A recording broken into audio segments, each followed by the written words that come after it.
is that actually very nice. Defending, I think, is like.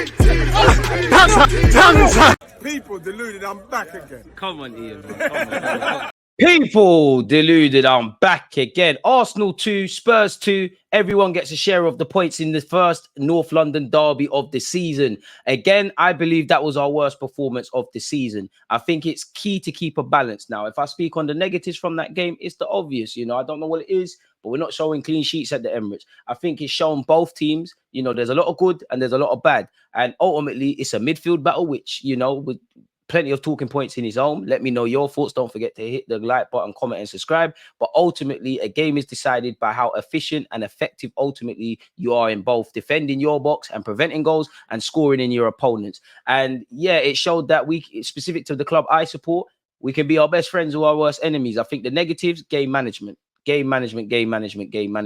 know, second half was probably, in my opinion, I was nervous. I thought, you know, both teams score late goals. I thought, yeah, we might nick it like against United, but we might get our goods stolen. And it looked like they can do a thing really and truly. Second half, credit to Saliba in particular. In fact, Saliba, Gabriel, pick up you lot's thing as well.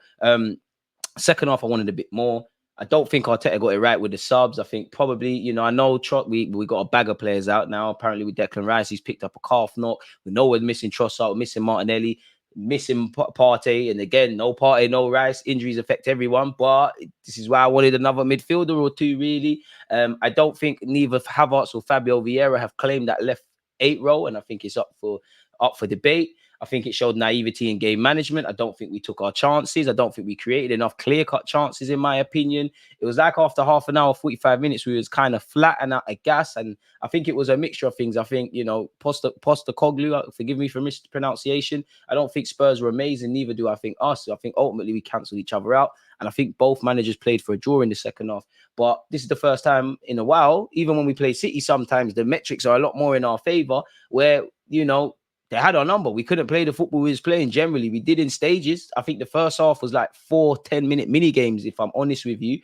But yeah, man, we showed naivety in that regards. I think it was a mixture because I don't think we were playing our game. We looked a bit lethargic. You know, the touches weren't crisp. The passing weren't crisp. We weren't really at full flow. And I think it was a mixture of things. And you add Spurs into what Spurs were doing into that mixture. We cancelled ourselves out. On the topic of game management, you know, disgraceful when we conceded the second goal. Jorginho's got to hold his hands up. He's not in isolation. Mistakes happen. I don't think a single player wants to go out there and make a mistake. I've seen Saka make a mistake. I've seen Havertz make a mistake this season. Today, it was Jorginho, and ultimately, we might have got away with one really and truly. But I think it's a mixture because, you know, Jorginho might have been bailed out in the same way Romero kind of was by his teammates in that he's given a penalty away and scored an own goal, and they've got a point. Jesus has to score that, and I think the Jesus chance, I think Jesus was all right, but it's the same old thing with him not being that clinical. I think the Jesus chance where he picked Maddison's pocket, Maddison, who was good today, that sums up Jesus. On top of his Brazilians, his street style, his great football, the man's a lovely player for Arsenal. He's nicked the ball, which shows what's good about Jesus. But I can't tell a Premier League striker about striking. I'd love to hear him, but, you know, whether you're going to hit it with as much power in the world or you're going to place it, I think the ball needs to go in the back of the net. I think Eddie Nketiah, not as clear-cut as chance of that, had an opportunity where when I saw it first time, I thought he had to take the shot. When I saw it again, he could have squared it to Jesus. Either Fabio Vieira or Odegaard were making the run. And if you are going to take the shot, you have to score. But I'm rambling about a couple of chances. I don't think we did well enough. I think Raya, big him up for the save, for one of the saves in the first half. But I think his kicking was a bit shaky today. I think everybody needs to take responsibility for the goal we conceded, the first one. You know, Benjamin White's not got out to support Saka. Saka, you've been done by Maddison. It's far too easy there. I think in the build-up to that, Raya's kind of, and I need to see it again to give Raya the luxury of the doubt, he's kind of flapped at it and made a mess, and Rice has headed it out, and that's the first phase, and it's kind of been built. So the man, and we're not picking up Son. So the manner in which we conceded, let alone the time we've conceded, it's appalling. For me, that's now 4 points dropped this season from winning positions, really and truly, or even more than that, because we took the lead today, didn't get 3 points. We did that against Fulham, both performances at the Emirates. So on one hand, if you can't win, don't lose. You know, Postecoglou's football does look good. You know, Spurs, there is a lot more fight. I'm sure there's things they could have done better or worse. Both teams are unbeaten. I think both teams should have been confident going into the game about getting 3 points. But I'm sure to a degree, if you ask both fans and managers and everything, some part of them would say, you know what, a point to fight another day. We just have to improve. You know, that was the worst performance because I don't think there's any real positives. There's a couple of individuals, as I said. I think Saliba second half, even though his passing was a bit shaky. I think the fact that, you know, really we could have lost this, really, you know, we didn't. And I think it shows, you know, injuries affect everyone, but a couple injuries and it's looking a bit meaty. Like you're hoping Declan Rice isn't anything serious. I personally believe it's not a thing that just flared up in this game. I think this is something he's been carrying because on reflection now, I know he probably came off against PSV because we've got the points. But am I starting to feel, has he been playing with this calf knock? And I go back to early summer or early the season. I remember Charles Watts and all them kind of guys that are in the know with Arsenal. They said Rice was playing at 80%. He had a knock. So I want to know in that regards. You know, the biggest problem now is probably the injuries. Trossard, Martinelli, Declan Rice, Partey's obviously would have been lovely to have Partey. I personally think El Nene should have came on when Jorginho did on reflection because Jorginho's a better player. And it's easy for me to sit here on YouTube and say that in hindsight, of course. But I just think El Nene wouldn't be in that situation because El Nene is not the kind of techie footballer like that. He don't want a million touches like Jorginho, really, which you don't need to tell Jorginho that's a mistake. I'm disappointed because you're one of the most, you know, vital players. I'd say early on in the first half, you know, like Spurs dominate possession. Early on in the first half, I felt that it was a bit like there was moments where they had a lot of possession, but it was a bit like the United game where they're just having it in the defensive third. I think the first 10 minutes, 51% of the ball was basically in and around their area because they're playing out from the back. Big up, again, I have to be honest, Van der Beek, great game. Destiny and Doggy against Saka was a good little matchup as well. And I think Spurs' keeper did well as well. In many ways, them man deserved a bit more. I feel Saliba, Gabriel, to a degree, Zinchenko deserved a bit more from today.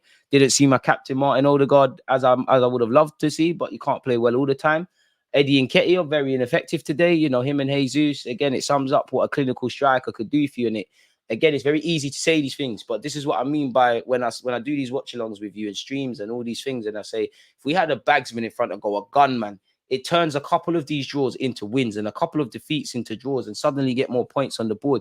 I don't think we created enough, but I don't think we took our chances. I think both teams didn't really take their chances, and it's a bit mad that there's been 4 goals in the game, and I'm saying that really the goals came out of nothing. But that's why you have players like Saka and Odegaard and all these guys, and for Spurs, Maddison and Son, they're meant to make something out of nothing, really. So it just shows that we have a lot of good things about us, but there's a lot of naiveties and immaturity and needing to be more perfect across 90 minutes. I think that's our worst performance of the season, purely because there's not too many there's no positives. The only positives is that if you can't win, don't lose. I don't think there's too many individual positives. I don't think there's collective positives. We didn't get 3 points. I don't think a single player will look there and say they couldn't have done more, sorry. I don't think at the very minimum the passing, the glee, the respect on the ball wasn't there enough.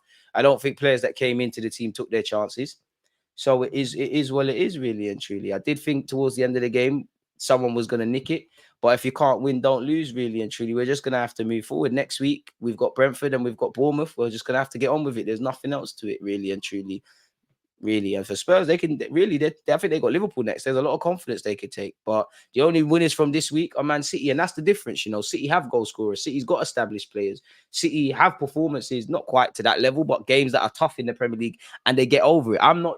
You know, if any team in the Premier League compared to City, it's not going to be good. But that's the monster in the belly of the beast that we're fighting. And now we have dropped 4 points. They're the only team that have maximum points so far this season. There's many twists and turns, bumps and bruises. We need to take the good from this club and make it great. And evidently, we need to improve for a lot. Game management defensively needs to improve a tenfold.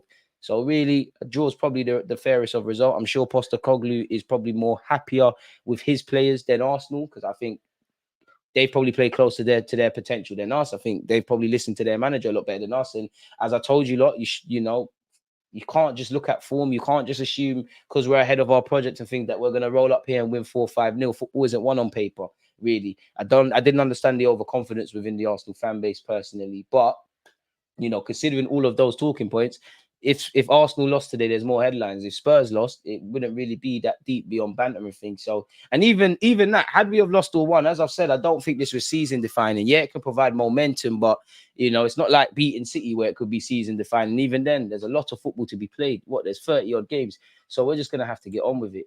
But nonetheless, you lot, as usual, appreciative for you lot listening and to hear what I say. Please let me know your thoughts. Don't forget to like, comment, subscribe. Don't forget Wednesday, it's EFL trophy business. We've got Brentford away. I'll be doing a watch along for that an hour before kickoff. I think it's at 7:45, so I'll be live at 6:45. Let me know your thoughts. Comment, subscribe, turn on your notifications. One love, folks. There's always just that active and defending. I think it's like